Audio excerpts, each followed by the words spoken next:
আসসালামু আলাইকুম ওয়া রাহমাতুল্লাহি ওয়া বারাকাতুহু। আজ শাওয়াল মাসের তৃতীয় শুক্রবার 14 তারিখ। সারা বিশ্বে একটা অস্থিতিশীল অবস্থা চলতেছে। ইসরায়েল, আমেরিকা ইরান আক্রমণ করেছে। এই ইরান আক্রমণের পঞ্চম সপ্তাহ পার হয়ে যাচ্ছে, কিন্তু যুদ্ধ বন্ধের কোনো লক্ষণ নাই। এই যুদ্ধের প্রেক্ষাপটে সারা বিশ্বে একটা অস্থিতিশীল অবস্থা শুরু হয়ে গেছে। তেল পাওয়া যাচ্ছে না, ঢাকাতে যানজট নাই। এখন যেখানে বড় বড় নদী আছে, ওরা মাছ ধরে জীবিকা নির্বাহ করে। ওই সাগর পাড়ে মানুষগুলা জীবিকা নির্বাহ করে। লক্ষ লক্ষ মানুষ তাদের জীবিকার মাধ্যম হলো মাছ ধরা। তাদের ট্রলারগুলো বৈশা রয়েছে, পত্রিকায় ছবি দিচ্ছে। তারা মাছ ধরতে পারতেছে না, তাদের তেল নাই। এখন বর্তমান যে অবস্থা, মোটরসাইকেলগুলো কিভাবে আজকে সকালে তেল দিবে, কালকে রাত্রে যায় মানুষ মোটরসাইকেলটা লাইন দিচ্ছে। আপনারা কি দেখছেন?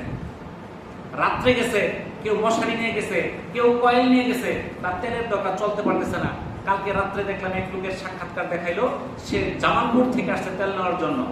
সে এনজিওতে চাকরি করে, কিন্তু ফিল্ডে ওয়ার্ক করতে হয়, গাড়ির তেল নাই। সে হাইটা যাবে কতক্ষণ? সে এখানে আসছে সারাত্র থেকে তেল নিয়ে যাবে, দিতেছে কত? 200 টাকা।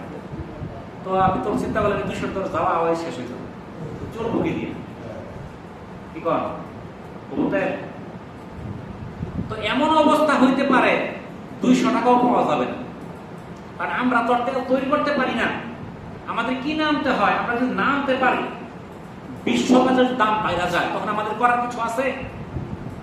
গতকালকে এলপিজির দাম বাড়ছে লিটারে 18 টাকা। তো আমাদের দেশে যে তেলের যে ঘাটতিটা, এটা আসলে আমরাই তৈরি করছি। এটা আমাদের কারণে সৃষ্টি হয়েছে। কি জন্য সৃষ্টি হয়েছে? আমরা এই তেল দিয়ে বিভিন্ন জায়গায় লুকাইতেছি, মজুত করতেছি। কয়েকদিনে প্রায় 2.5 লক্ষ লিটার তেল উদ্ধার করছে। বাঁশ জালের নিচে মাটির মধ্যে ট্যাঙ্কি করতে, পানি ট্যাঙ্কি করতে তেল ভরে রাখছে। শেরপুরে এক বিল্ডিং এর নিচে পাইছে 18,500 লিটার, উপরে পাইছে 25,000 লিটার। বিভিন্ন নৌকার মধ্যে বইরা রাখছে, পানির মধ্যে বাসায়া হাজার হাজার লিটার তেল মানুষ লুকায় রাখতেছে। কেন? দাম বাড়লে বিক্রি করবে। এটা কি তার জন্য হালাল? মজুদদারি কি ইসলামে হালাল নাকি? সম্পূর্ণ হারাম। আমরা তেল আনবো, আমার তেল যতটুকু লাগবে আমি ততটুকু আনবো। যেই মোটর সাইকেল 2 লিটার তেল কিন্তু ফুল ট্যাঙ্কি লাগে, আপনার লাইনের মধ্যে দেখবেন এক লোক 5 বার করে তেল ভরতেছে। আমি গত সপ্তাহে আমার মোবাইলে ফেসবুকে একজন লিখছে, আমার নকলার লোক, যে রংপুর একটা পাম্প আছে, তারা ফুল ট্যাঙ্কি তেল দিতেছে। তো আমাদের কলেজে একটি চার তার গাড়ি তেল নেই, বলেন চলেন স্যার আমরা দুইজন যাই, ফুল ট্যাঙ্কি যেহেতু দেয় নিয়ে আসি। ভোরপুরে আগে যে পাম্পটা, পরে গেলাম, পরে বলবো যে ফুল ট্যাঙ্কি সকাল দিচ্ছে, ভিড় বেশি তো হ্যাঁ 200 টাকা। তো গেছি যখন, আচ্ছা 200 টাকা নিয়ে আসি, লম্বা লাইন ধরা হইল। তো দেখলাম যে আমাদের সামনে একটা গাড়ি, নকলার লোক, আমি চিনি, নাম বলতেছি না, ওই আমাদের সামনে আগে ওই হয়তো আগে গেছে, তেল বললো, গাড়িটা ঘোরার মেঘে আবার দাঁড়াইল। অসংখ্য গাড়ি, 2 জন, আরেকজন উড়ায় ওই আরো 2 লিটার, কিছুক্ষণ পরে সেটা থেকে আরো 2 লিটার, তাহলে 4 লিটার নিল। এটা আমাদের সামনে আর কি। আমরা তো তেল নিয়ে এসে বসছি। পরের দিন সকাল নকলা তেল আসছে, আমার এবার বলছে সকাল তেল আসবে। আমি পাম্পে আসছি সকাল 7টার দিকে, যাই দেখি অনেক লম্বা লাইন দিয়ে। ওই যে দেখলাম কালকে আগের দিন সন্ধ্যা বিকালবেলা ওই অনুসভার আগে আমি আইসা বসছি না, দরকারে গাড়ি কয়েকদিন বন্ধ সিএনজি আছে, আমি চলতে পারবো, কারণ অত লম্বা লাইনে আমার সময় নেই। আইসা বসছি, তাহলে ওর কতটুকু তেল লাগে বলেন? এমন লোক আছে, এই যে তেলের ক্রাইসিস হওয়ার পর থেকে তার ব্যবসায় একটা তেল তোলা, আর কিছু করে না। সকাল থেকে সন্ধ্যা মতো 4-5 বারে সে 10 লিটার তেল তুললে বাইরে 100 টাকা লাভ করবো, 1000 লাভ হয়ে গেছে। কাম করলে দেয় 500 টাকা, আর তেল বেচলে লাভ 1000। অনেক চাকরিজীবী আছে, অত সময় নেই, অনেক সময় দিলে তার চাকরি সমস্যা হয়ে যাবে, ওই 100 টাকা বেশি দিয়ে কিনতেছে, এরকম হইতেছে। তাহলে তেলের ক্রাইসিস সৃষ্টি করলো কারা? আমরাই তো। বাসটা কি চলতেছে না? বন্ধ হয়ে গেছে? চলতেছে। কিন্তু যদি আমরা এই যে এরকম মজুদদারি না করতাম, তাহলে কোনো ক্রাইসিস হইতো না। কারণ আমাদের দেশে তেল আসা বন্ধ হয় নাই, যাদের সঙ্গে চুক্তি আছে সবাই তেল দিতেছে, কিন্তু আমরা নিজেরা কি করতেছি? এই তেলে ক্রাইসিস সৃষ্টি করছি।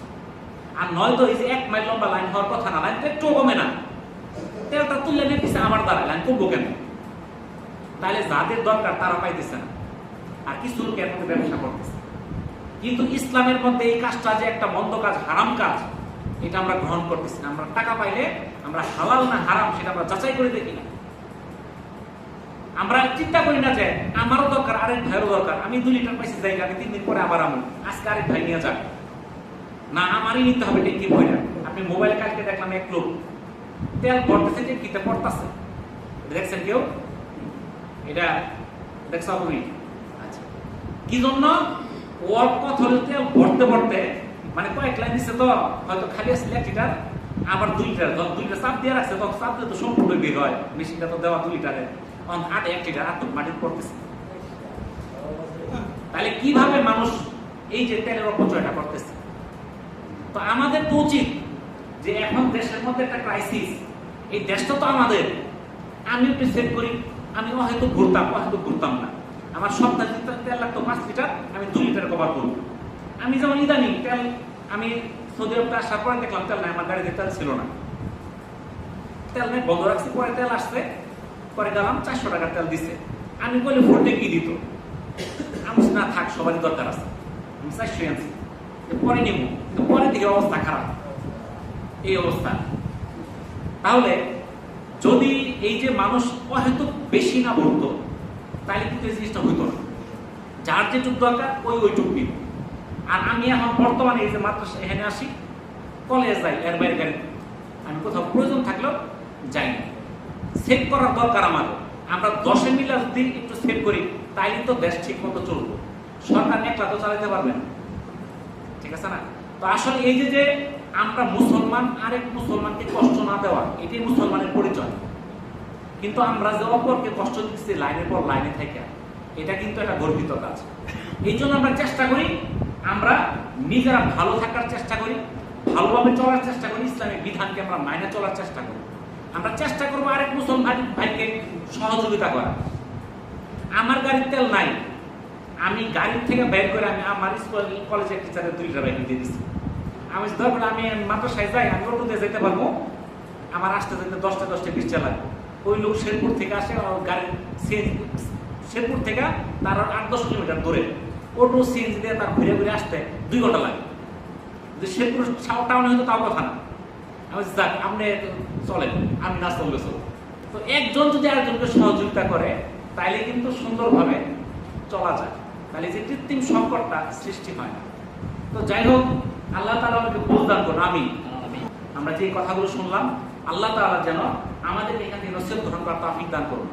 ওয়া আখিরু দাওয়ানা আলহামদুলিল্লাহি রাব্বিল আলামিন। আসসালামু আলাইকুম ওয়া রাহমাতুল্লাহি ওয়া বারাকাতুহু।